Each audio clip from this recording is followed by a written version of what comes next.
Hello नमस्कार जय हिंद। जीतने वालों को मेरा सलाम और जीतेगा वही जो विश्वास करेगा।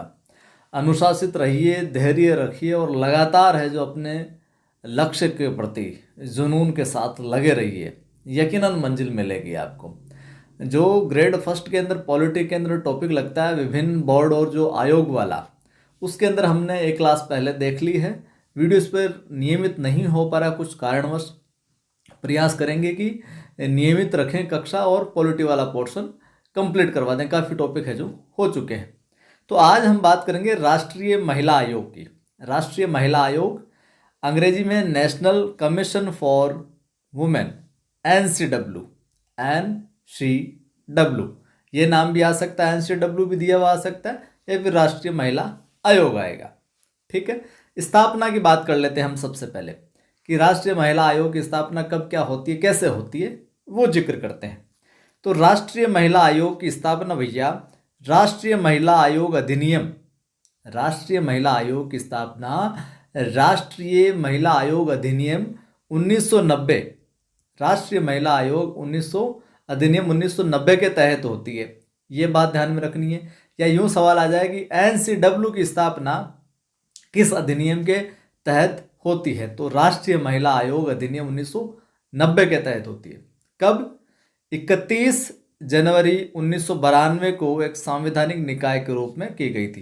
तो 31 जनवरी 1992 को एक सांविधिक या संवैधानिक निकाय के रूप में है जो ये सामने आती है। और अधिनियम कौन सा है? राष्ट्रीय महिला आयोग अधिनियम 1990। इतनी बात ध्यान में रखना। आयोग में भैया एक तो अध्यक्ष होता है और सरकार द्वारा नामित 5 सदस्य होते हैं। एक अध्यक्ष होते हैं और 5 नामित सदस्य होते हैं गवर्नमेंट के तहत, गवर्नमेंट के द्वारा। चलिए, ये तो हो गई बात इसकी स्थापना वगैरह की। ध्यान में रखना आयोग के कार्य क्या है, राष्ट्रीय महिला आयोग के काम क्या क्या है। विशेष तौर से महिला आयोग है तो महिलाओं से जुड़ा हुआ जो काम, महिलाओं के संरक्षण हेतु, उनके हितार्थ हेतु जो उनकी सुरक्षा से जुड़ा हुआ कोई मामला होता है तो वही काम है स्पेशली। तो लेकिन फिर भी हम पॉइंट आउट करना चाहें कि एक चीज़ को, तो संविधान के कार्य में आप देखिए, संविधान तथा अन्य कानून के अंतर्गत महिलाओं को प्रदत्त कानूनी सुरक्षा उपायों की जांच करना तथा उनके प्रभावी क्रियान्वयन हेतु उपाय के बारे में सरकार को सिफारिश करना। तो संविधान और अन्य कानून के अंतर्गत महिलाओं को जो जो कानून दिए गए, जो जो उनके लिए प्रदान की गई जो कानूनी व्यवस्था, उनके सुरक्षा के, उनके उपायों की जांच करना, उनका प्रभावी क्रियान्वयन कैसे हो सकता है, इस बात का ध्यान रखना। ये काम है जो महिला आयोग करता है, सिफारिश करता है सरकार को। महिलाओं को प्रभावित करने वाले संवैधानिक तथा गैर संवैधानिक, महिलाओं को प्रभावित करने वाले संवैधानिक तथा गैर संवैधानिक तथा अन्य कानून के मौजूदा प्रावधानों की समीक्षा करना। महिलाओं से जुड़ा हुआ कोई भी संवैधानिक कानून हो, गैर संवैधानिक कानून हो, या फिर मौजूदा कोई प्रावधान आया है महिलाओं से जुड़ा हुआ, उस पर है जो बातचीत करना, उसकी समीक्षा करना, वो उनके हितार्थ है कि नहीं है। ये काम भी है जो ये महिला आयोग है जो देखता है। तीसरी बात, महिलाओं के सामाजिक आर्थिक विकास की योजना प्रक्रिया में शामिल होना। महिलाओं के सामाजिक उत्थान के लिए, उनके इकोनॉमिकली डेवलपमेंट के लिए, आर्थिक विकास के लिए क्या कुछ योजनाएं बन रही है, उस प्रक्रिया में जो शामिल होना, ये भी राष्ट्रीय महिला आयोग का काम है। ये मोटे मोटे काम है, स्थापना पूछी जा सकती है। अब ज्यादातर यहां सवाल पूछा जाता है ये क्या, अध्यक्ष का। आयोग का जो शुरुआत से लेकर अभी तक के जो अध्यक्ष रहे हैं उनकी सूची ये देख लीजिए, प्रारंभ से अभी तक के आयोग।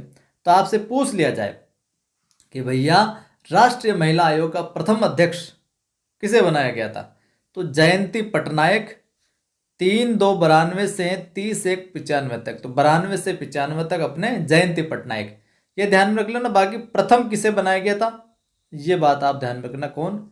जयंती पटनायक। ठीक बात यहां तक। वी मोहिनीगिरी, दूसरा कौन? वी मोहिनीगिरी 95 से 98। विभा पार्थ सारथी 3 नंबर पर, विभा पार्थ सारथी 99 से 2002। पूर्णिमा आडवाणी 4 नंबर पर, कौन? पूर्णिमा आडवाणी। 2 से 5 तक गिरिजा व्यास, गिरिजा व्यास 5 नंबर पर, 5 से 8, फिर गिरिजा व्यास 8 से 11 तक, फिर ममता शर्मा 7 नंबर पर 11 से 14, फिर ललिता कुमार मंगलम 14 से 18 और फिलहाल रेखा शर्मा 2018 से अब तक ये रही है। ठीक है, यहाँ तक मामला। तो ये थी राष्ट्रीय महिला आयोग से संबंधित मोटी मोटी सारी जानकारी।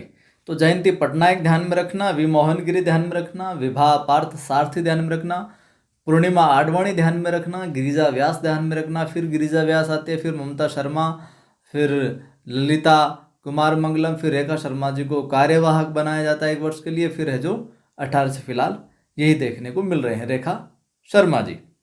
तो यह था राष्ट्रीय महिला आयोग। साथ ही आप दोस्तों को मैं बता दूं, अपनी जो ऐप है, ऐप का नाम सभी को पता ही होगा, नवसृजन क्लासेज नाम से अपनी एप्लीकेशन है, नवसृजन क्लासेज। प्ले स्टोर पर आप सर्च करोगे नवसृजन क्लासेज, इस नाम से एप्लीकेशन है। यहाँ पर अभी यूजीसी जो नेट आगामी दिसंबर में पेपर होना है, उस हिंदी वाले पार्ट के लिए 2nd पेपर के लिए टेस्ट सीरीज लॉन्च की हुई है। सभी यूनिट के यहाँ पर प्रश्न है जो आपको देखने को मिलेंगे। लगभग 1000 प्लस प्रश्न होंगे, 45 प्लस टेस्ट होंगे, प्रत्येक टेस्ट में 20 प्रश्न होंगे। फिलहाल है जो 16 टेस्ट है जो अपलोड कर दिए गए हैं, बाकी के जो इस महीने में कंप्लीट कर दिए जाएंगे। तो अभ्यास के लिए एक बेस्ट है। डिटेल से आप जिस भी पुस्तक से पढ़ रहे हैं उससे पढ़ते रहें, लेकिन अभ्यास करोगे तो आपको पता रहेगा कि हाँ किस प्रकार सवाल अटेम्प्ट करना है, कितने टाइम में मुझे अटेम्प्ट करना है, और बार बार टेस्ट दे सकते हैं आप एग्जाम तक। और 299 इसकी प्राइस रखी हुई है। तो जो भी साथी जुड़ना चाहता है, अभ्यास करना चाहता है, वो ज़रूर इस अपने नवसृजन क्लासेज एप्लीकेशन वहाँ पर जाए और इस टेस्ट सीरीज को ज्वाइन कर सकता है। साथ ही साथ फर्स्ट ग्रेड हिंदी का सुपर 100 बैच भी चल रहा है ऐप के ऊपर। नवसृजन क्लासेज ऐप को इंस्टॉल करना है। जो भी साथी अपनी तैयारी को और बेहतर बनाना चाहते हैं वो हमसे जुड़कर अपनी तैयारी को और बेहतर बना सकते हैं। वीडियो अच्छा लगा तो लाइक कर दें, शेयर कर दें। पहली बार देखने वाले बंधु चैनल को सब्सक्राइब कर बेल आइकन क्लिक कर लें। जय हिंद, फिर मिलता है।